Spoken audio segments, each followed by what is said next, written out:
Assalamualaikum warahmatullahi wabarakatuh. Jumpa lagi dengan Miss Deka. Di video kali ini Miss Deka akan menyampaikan materi tentang lukisan bayangan pada cermin cekung. Jadi ini merupakan lanjutan video yang sebelumnya ya. Jadi di sini video untuk menentukan bagaimana menentukan bayangan pada cermin cekung. Oke, kita mulai ya. Yang pertama, kita harus mengenal dulu bagian-bagian dari cermin cekung. Nah, cermin cekung ini terdiri atas 3 bagian. Yang pertama ada ruang 1, terus ada ruang 2, ruang 3, dan ruang 4. Jadi kalau ruang 1 itu berada di antara titik pusat optik dan titik fokus cermin, ruang 2 berada di antara titik fokus sampai titik pusat kelengkungan, dan ruang 3 itu di belakang titik pusat kelengkungan ya. Nah, jari-jari ini kemarin Miss Deka sudah menjelaskan bahwa kalau jari-jari ini dari titik pusat optik sampai dengan kelengkungan. Oke, yang pertama kita membahas tentang lukisan bayangan pada cermin cekung apabila bendanya itu berada di ruang 3. Jadi ruang 3 itu tadi di belakang titik kelengkungan ya. Ini ruang 3-nya. Nah, kemarin kita sudah membahas tentang sinar-sinar istimewa dari cermin cekung ya. Nah, di sini kita menggunakan sinar istimewa yang pertama dan yang kedua. Nah, sinar istimewa yang pertama itu bunyinya adalah sinar datang sejajar dengan sumbu utama akan dipantulkan melalui titik fokus. Jadi ini pemantulannya yang merah ya. Ini sinar yang datang sejajar dengan sumbu utama. Nah, kemudian persamaan yang kedua atau sinar istimewa yang kedua itu sinar datang melalui titik fokus akan dipantulkan sejajar dengan sumbu utama. Nah, di sini pemantulannya itu ada perpotongan di bagian sini sehingga di sini terjadilah proses adanya bayangan. Jadi bayangannya ini berada di ruang berapa ini? Di ruang 2 ya. Nah, karena bayangannya di sini dia itu bersifat nyata. Nyata karena dia berada di depan cermin. Nah, dia terbalik karena dia bayangannya itu berada di bawah sumbu utama. Nah, sifat yang ketiga, dia diperkecil karena panjang bayangannya ini lebih pendek dari panjang bendanya atau tinggi bendanya. Seperti itu ya teman-teman semuanya.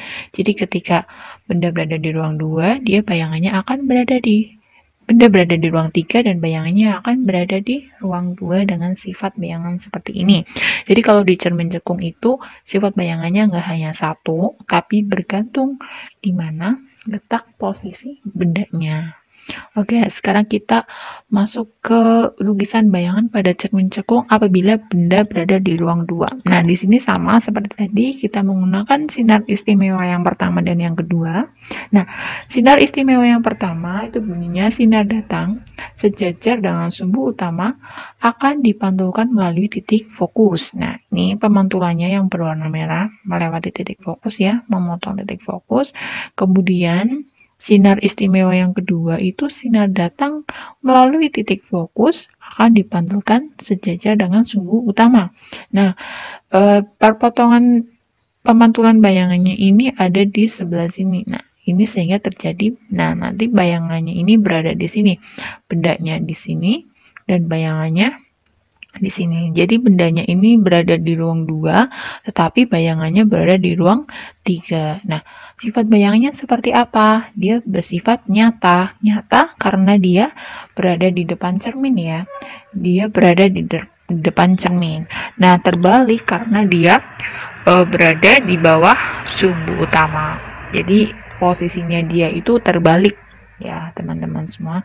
Nah, kemudian dia diperbesar sifatnya karena pusat potongan bayangannya ini jatuhnya lebih tinggi daripada tinggi bendanya seperti itu. Nah, jadi sifat benda pada cermin cekung apabila berada di ruang 2 ini dia sifatnya itu nyata, terbalik, dan diperbesar. Makanya kita harus hafal tentang sinar-sinar istimewa yang kemarin Miss Deka sudah bahas di video sebelumnya. Kalau belum paham tentang sinar istimewa, dilihat video sebelumnya dan dipahami ya teman-teman semua. Jadi seperti itu. Nah, sekarang kita melukis bayangan pada cermin cekung apabila bendanya itu berada di ruang 1. Nah, di sini apabila bendanya itu berada di ruang 1, kita itu menggunakan bunyi sinar istimewa yang pertama dan yang ketiga. Nah, dari yang pertama dan yang ketiga. Nah, kita pertama dulu. Yang pertama, sinar datang sejajar dengan sumbu utama akan dipantulkan melalui titik fokus. Nah, selanjutnya, persamaan yang ketiga itu bunyinya sinar datang melalui titik pusat kelengkungan cermin akan dipantulkan ke titik itu juga. Jadi, ada sinar yang datang melalui titik kelengkungan cermin nih, yang P, sampai di cermin, kemudian dia dipantulkan kembali ke titik pusat kelengkungan itu kembali. Jadi hanya ada satu garisnya. Nah, di sini apabila bendanya itu berada di ruang 1, dia itu tidak terjadi perpotongan baik di ruang 2 maupun di ruang 3. Nah, lalu di mana titik perpotongannya? Kita perpanjang ke belakang cermin. Nah, kita perpanjang ke belakang cermin. Jadi terjadi titik perpotongannya itu di belakang cermin di sini. Apabila bendanya berada di ruang 1, berarti perpanjangan cerminnya ada di sini. Nah, sifat bayangannya ini karena bendanya berada di belakang cermin, dia itu bersifat maya atau tidak nyata. Nah, dia sifat yang kedua itu tegak. Kenapa tegak? Karena dia berada di atas sumbu utama, seperti bendanya ya, enggak di bawah sumbu utama. Kalau di bawah sumbu utama, dia itu sifatnya terbalik. Nah, sifat yang ketiga, dia itu diperbesar. Ya, diperbesar karena titik perpotongannya itu semakin naik ke atas, sehingga lebih panjang daripada tinggi bendanya. Jadi sifat bayangan apabila benda berada di ruang 1 ini maya, tegak, dan diperbesar. Nah, oke, selanjutnya jadi ada rumus gampangnya. Jadi bayangan pada cermin cekung itu dapat terjadi apabila ruang benda ditambah ruang bayangan itu totalnya itu 5. Ini udah tetapan ya. Jadi kalau ruang bendanya itu berada di ruang 2, terus ruang bayangannya berapa? Biar jawabannya itu 5. Nah, kalau ruang bendanya di ruang 2, berarti ruang bayangannya di ruang 3.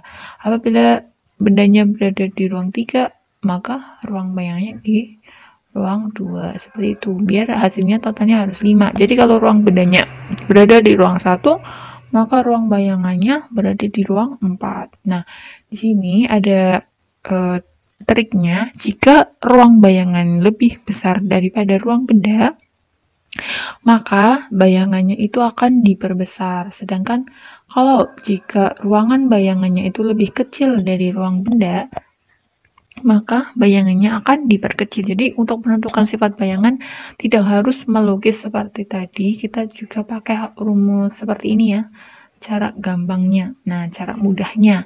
Terus yang kedua, bayangan itu bersifat nyata jika bayangan berada di depan cermin. Dia itu akan nyata kalau berada di ruang 1, 2, dan 3.